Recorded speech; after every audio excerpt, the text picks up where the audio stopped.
Begitu kan? Kebanyakan gitu, Bib. Hah? Kebanyakan gitu. Iya, ente orang belajar di sekolah, Nabi paling tampan adalah Nabi Yusuf. Iya, Bib. Iya, betul.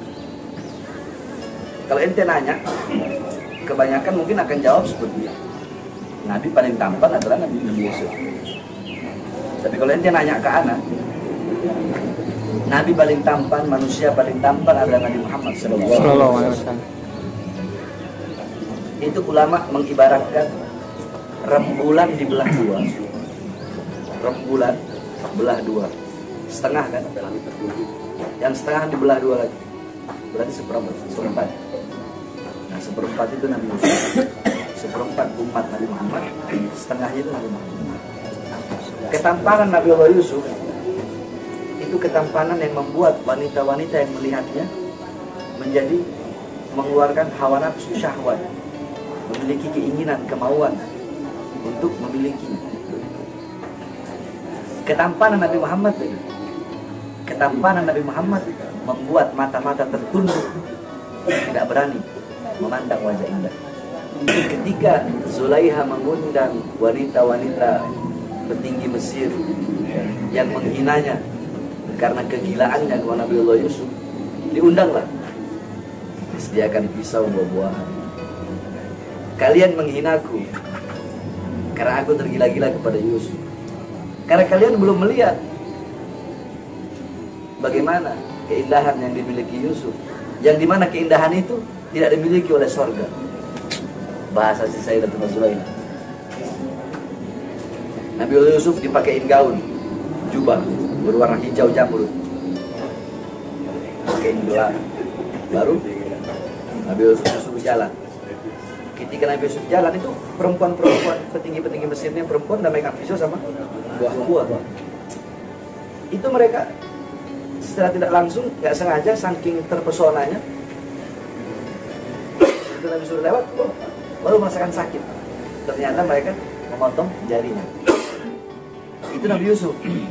Nah, dalam riwayat Allah memberikan kepada Nabi Muhammad itu ada 99 ketampanan. Tapi yang Allah tampakkan cuma satu. 98-nya Allah simpan. Tidak Allah tampakkan. Kenapa? Andaikan 99 ketampanan Nabi Muhammad Allah tampakkan, maka seluruh manusia yang melihat wajah beliau pasti akan mati. Kenapa? Kalau Nabi Yusuf, wanita-wanita hanya menyayat tangan, andaikan 99 ketampanan Nabi Muhammad Allah tampakkan dalam wujud beliau, maka manusia memandang wajah beliau akan mati. Dengan apa? Dengan menyayat-nyayat jantungnya sendiri. Saking indahnya wajah beliau. Anda tahu Abu Jahal? Abu Jahal itu kalau ketemu Rasulullah, Abu Jahal, Abu Sufyan, itu sorbannya ditutup gini, nggak mau lihat wajah Nabi. Kenapa? Ditanya, kenapa setiap ketemu Nabi Muhammad kau harus kau gini kan, kau punya apa, kau tutup matamu?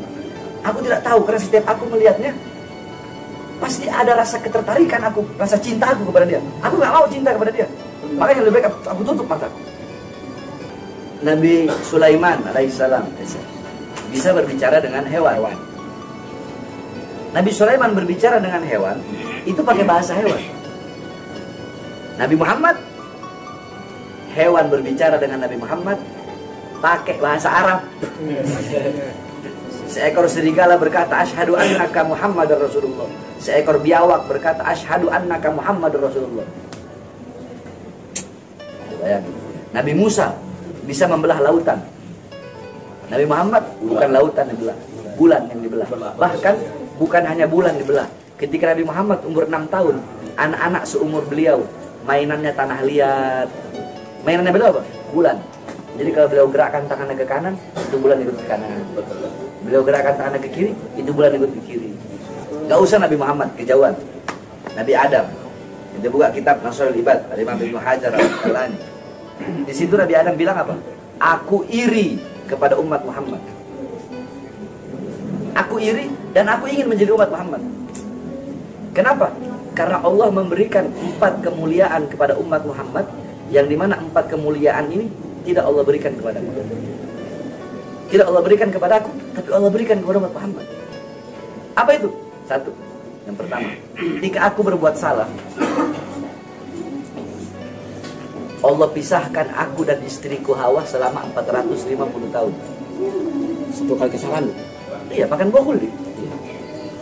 Tapi umat Muhammad pagi, siang, sore, malam mereka berbuat salah, berbuat dosa, tidak Allah pisahkan mereka dengan anak dan istri mereka. Aku cuma 1 kali Allah pisahkan 450 tahun. 2, Allah menerima taubatku ketika aku berada di kota Mekah. Di kota Mekah baru Allah terima taubat. Di tempat-tempat yang lain enggak, selama ratusan tahun belum Allah terima. Walaupun Nabi Adam, para nabi maksum, terampuni dari dosa. Tapi karena kehati-hatian beliau, tetap beliau bertobat kepada Allah. Walaupun maksum, Nabi itu maksum, terampuni dari dosa. Tapi umat Muhammad, kalau mereka mau bertobat, nggak harus ke Mekah. Dimanapun, kapanpun mereka mau bertobat, Allah terima tobat mereka. Aku hanya di Mekah saja. Itu yang kedua.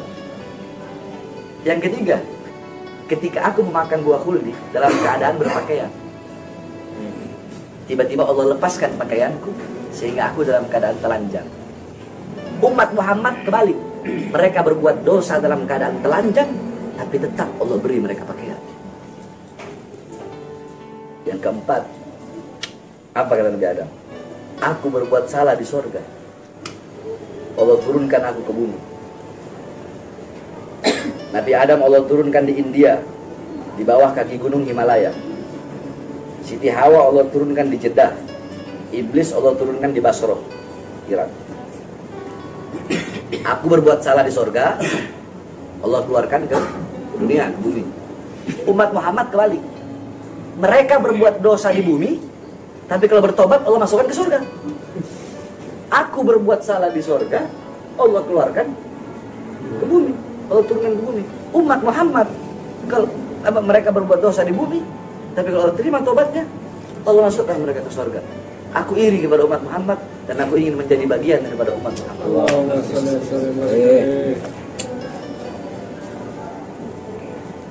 Nabi Musa, ketika beliau naik di atas Tur Sina, Bukit Sina, kata Nabi Musa, ya Allah, aku ingin melihat zatmu. Kata Allah, wahai Musa, kamu tidak akan sanggup, kamu tidak akan kuat melihat zatku. Kamu akan hancur, terbakar, hancur lebur, tidak akan tersisa.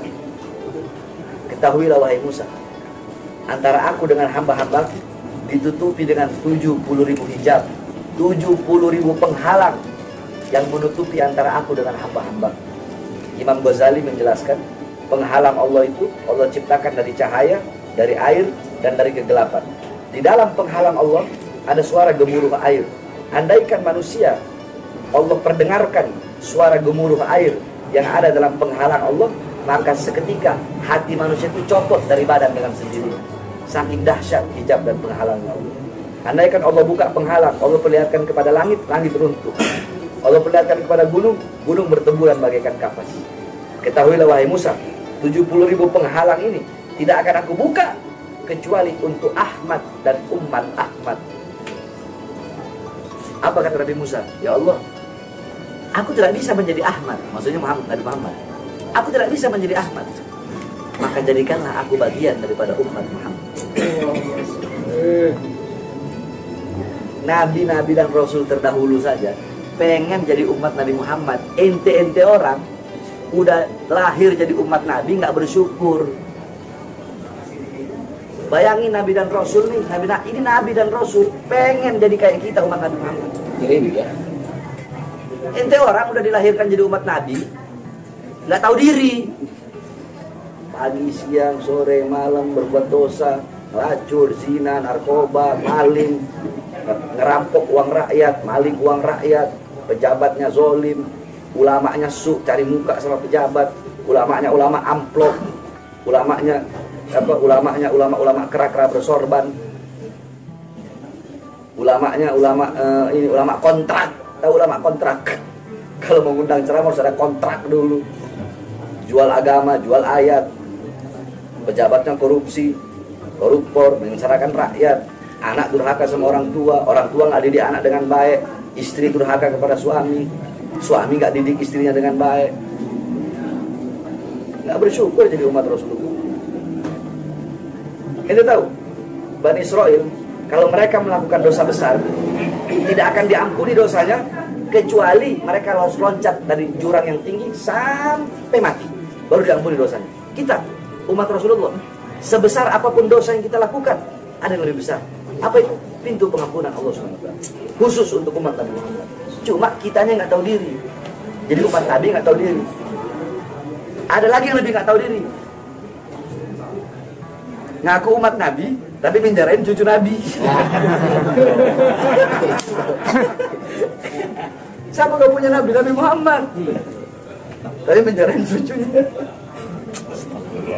Canda. Nggak apa-apa mereka mau penjarain, mereka mau laporin, biarin aja.